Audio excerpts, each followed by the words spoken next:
ముంబై నటి వేధింపుల కేసులో ఇదొక కీలక పరిణామం. అప్పటి విజయవాడ డీసీపీ విశాల్ గుని అప్రూవర్గా మారారు. 3 పేజీల లిఖితపూర్వక వాంగ్మూలం ఇచ్చారు విశాల్ గుని. అప్పటి ఇంటెలిజెన్స్ డీజీ పిఎస్ఆర్ ఆంజనేయులు చెబితేనే ఇదంతా చేశారంటున్నారు విశాల్ గుని. ఈ మేరకు ఆయన ఒక స్టేట్మెంట్ ఇచ్చారు. ఏడాది జనవరి 31న సీఎంఓ కార్యాలయానికి తనను కాంతి రాణాను పిలిచి కేసు వివరాలను చెప్పారంటున్నారు.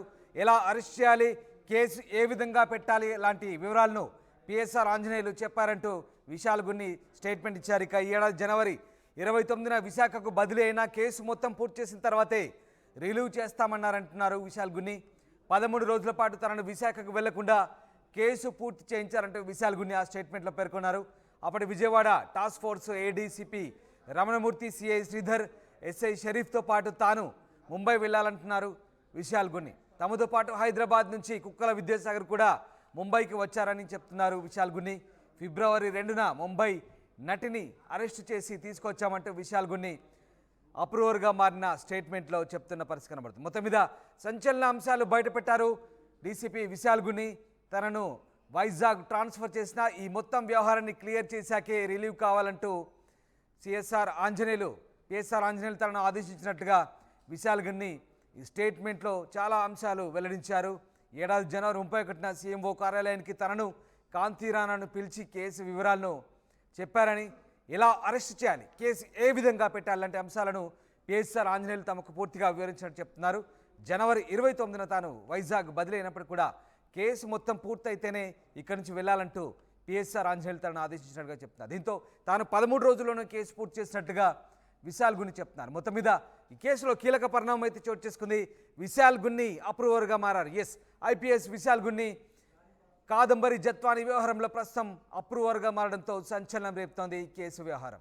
రైట్, మా సీనియర్ కరెస్పాండెంట్ కృష్ణమోహన్ జాయిన్ అవుతున్నారు విజయవాడ నుంచి. కృష్ణమోహన్, ప్రస్తుతం విశాల్ గుని అప్రూవర్గా మారారు. కాదంబరి జత్వాని వ్యవహారంలో ఇదొక సంచలనంగా చెప్పొచ్చు. ఏం జరిగింది, అప్రూవర్గా మారిన తర్వాత ఆయన ఎలాంటి స్టేట్మెంట్స్ ఇచ్చారు, స్టేట్మెంట్ వివరాలేంటి?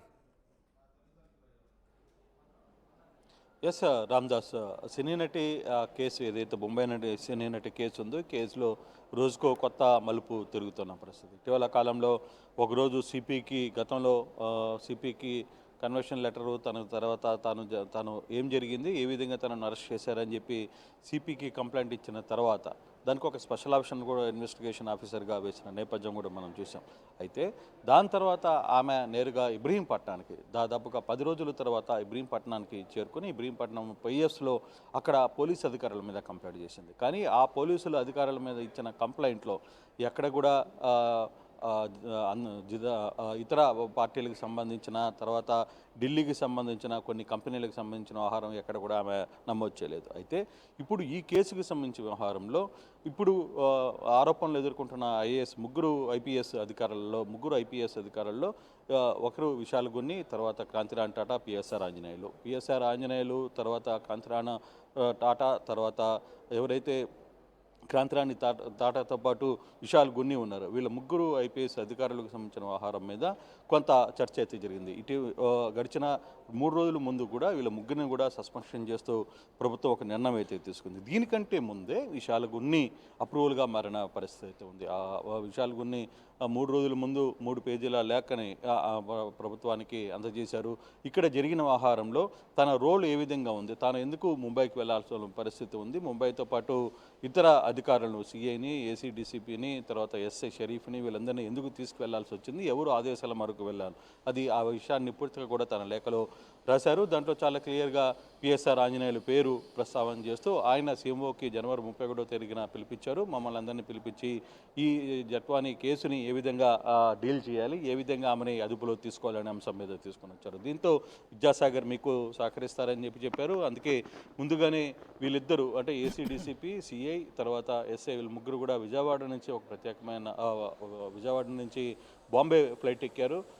విశాల్ గుని హైదరాబాదులో వీళ్ళతో జాయిన్ అవుతారు. వీళ్ళు నలుగురు కలిసి బాంబే చేరిన మరుక్షణమే అక్కడ విద్యాసాగర్ మరో ఫ్లైట్లో హైదరాబాద్ నుంచి బాంబేకి చేరుకుంటారు. వీళ్ళందరూ అదే రోజు సాయంత్రం ఒక ఏరియాలో కలిసి ఏ విధంగా అరెస్ట్ చేయాలనే ఒక ప్లాన్ చేస్తారు. దీంట్లో విద్యాసాగర్ ఈ ఘటనని అడుగుజాడలు అంటే ఆమె ఎట్లా వెళ్తుంది, ఎక్కడికి వెళ్తుంది అనే ఆహారాన్ని అంతా కూడా విద్యాసాగర్ ఫాలో చేస్తూ పోలీసులకు సమాచారం ఇచ్చిన నేపథ్యంలో బాంబేలో ఆమె కారులో వెళ్తున్న నేపథ్యంలో ఆమెను కారులోనే అరెస్ట్ చేసి ఆమె కారుని పక్కన పెట్టి ఈమెను అదుపులోకి తీసుకుని పోలీసులు అక్కడి నుంచి ఇక్కడికి తీసుకొని వచ్చారు అనేది విశాల్ గున్ని ఇచ్చిన పూర్తి స్టేట్మెంట్. ఈ స్టేట్మెంట్లో అయితే ఇప్పటికీ ఆశ్చర్యకరమైన విషయం అయితే విశాల్ గున్ని అప్రూవల్గా మారిన తర్వాత కూడా విశాల్ గున్నిని సస్పెండ్ చేశారు. అంటే విశాల్ గున్ని ప్రభుత్వానికి సహకరించే ప్రయత్నం అయితే చేసినప్పటికీ కూడా అతన్ని కూడా ఇక్కడ సస్పెన్షన్ చేసిన పరిస్థితి ఇప్పుడు క్వశ్చన్ మార్క్గా ఉంది.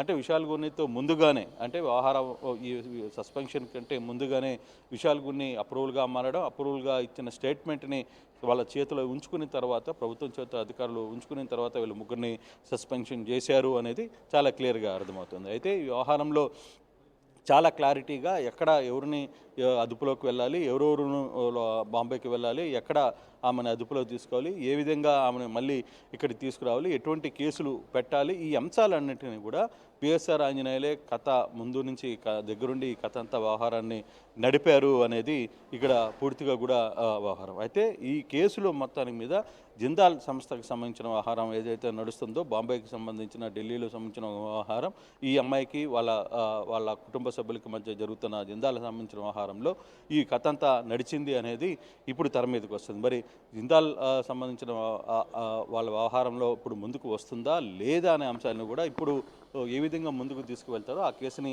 ఎలా నడుపుతారనేది కూడా వేచి చూడాల్సిన పరిస్థితి అయితే ఉంది రామ్దాస్. అయితే ఇప్పుడు సస్పెన్షన్కి గురైన ముగ్గురు అధికారుల్లో ఒకరు అప్రూవల్గా మారారు కాబట్టి అంటే ఇప్పుడు విశాల్ గున్నికి తిరిగి సస్పెన్షన్ని ఎత్తివేస్తారా, లేదు విశాల్ గున్నికి కొన్ని రోజుల పాటు లూప్ లైన్లో ఉంచి ఫర్దర్గా అతన్ని మళ్ళీ విధుల్లోకి తీసుకుంటారా? అయితే ఈ వ్యవహారం తెలిసే విశాల్ గున్ని ముందుగానే ప్రభుత్వానికి లొంగిపోయారా, ప్రభుత్వానికి ముందు స్టేట్మెంట్ ఇచ్చారా అనేది కూడా చాలా చర్చ పోలీస్ వర్గాల్లో వివిధ కోణాల్లో అయితే ఈ చర్చ అయితే జరుగుతున్న పరిస్థితి అయితే ఉంది.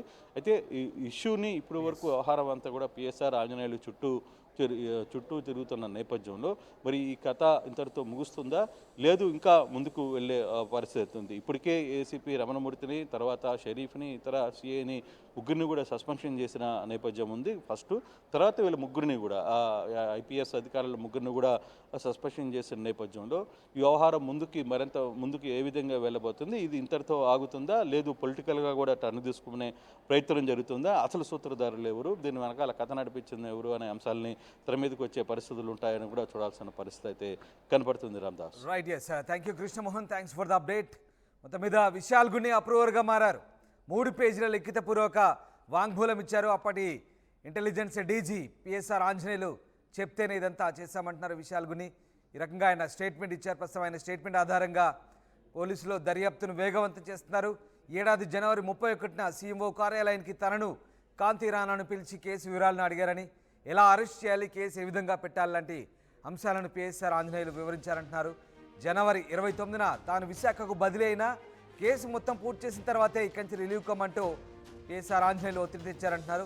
సో 13 రోజుల పాటు తనను విశాఖకు వెళ్లకుండా కేసు పూర్తి చేయించారంటూ విశాల్ గున్ని ఒక రకంగా ఆరోపణ మాదిరిగా చేస్తున్నారు. అప్పటి Vijayawada task force DCP Ramanamurthy, అలాగే సిఐ శ్రీధర్, ఎస్ఐ షరీఫ్తో పాటు తాను కూడా ముంబై వెళ్ళి తమతో పాటు హైదరాబాద్ నుంచి కుక్కల విద్యాసాగర్ కూడా వచ్చి ఫిబ్రవరి 2న ముంబై నటిని అరెస్ట్ చేసి తీసుకొచ్చామంటున్నారు.